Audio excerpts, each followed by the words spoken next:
ഒരുമിച്ചുള്ള നിമിഷങ്ങൾ എങ്ങനെ സുന്ദരമാക്കാം?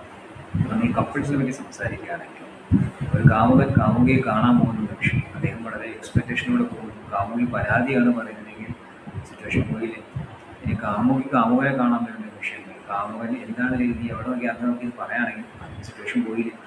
ഭാര്യ ഭർത്താവിനോടും ഭർത്താവ് ഭാര്യയോടും ഒരുമിച്ചുള്ള നിമിഷങ്ങൾ സുന്ദരമായ കാര്യങ്ങൾ സംസാരിക്കാൻ ഒരുപാട് കാര്യങ്ങൾ പറയാനുള്ള സുന്ദരമായ പോസിറ്റീവ് കാര്യങ്ങൾ പറയുന്നതിന് പകരം നെഗറ്റീവ് ചർച്ചയിലേക്ക് ഏർപ്പെടുകയാണെങ്കിൽ ഇപ്പോൾ ഭർത്താവ് ജോലി കഴിഞ്ഞ് വരുന്നു, അമ്മായിമാരെ പറ്റും മക്കളെ പറ്റിയുള്ള കുറ്റം ഇതാണ് പറയാനുണ്ടെങ്കിൽ ആ നിമിഷങ്ങളവിടെ പോയില്ലേ. നേരെ മറിച്ച് കുറേ സുന്ദരമായ കാര്യങ്ങൾ സംസാരിച്ച് ഒരു മണിക്കൂറിന് ശേഷം ഇത്രയും കാര്യങ്ങൾ ചർച്ചയിലേക്ക് ഇടുകയാണെങ്കിൽ അവിടെ കുറേ മാറ്റങ്ങൾ വരുത്താൻ പറ്റില്ല.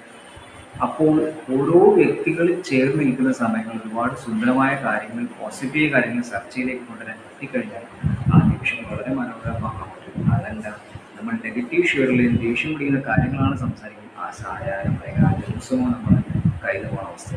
നമുക്ക് സ്വയം ഇതുപോലെ കുറേ ടിപ്സുകൾ കണ്ടെത്തി നമുക്ക് എങ്ങനെ ഒരു ചർച്ചയിൽ രണ്ട് വ്യക്തികളിൽ സംരംഭങ്ങളെ മനോഹരമായ ഒരുപാട് വിഷയങ്ങൾ സംസാരിക്കാൻ ആക്കിയെടുക്കാമോ ചിന്തിക്കാം. നിങ്ങൾക്ക് അങ്ങനെ പറ്റുന്നില്ലെങ്കിൽ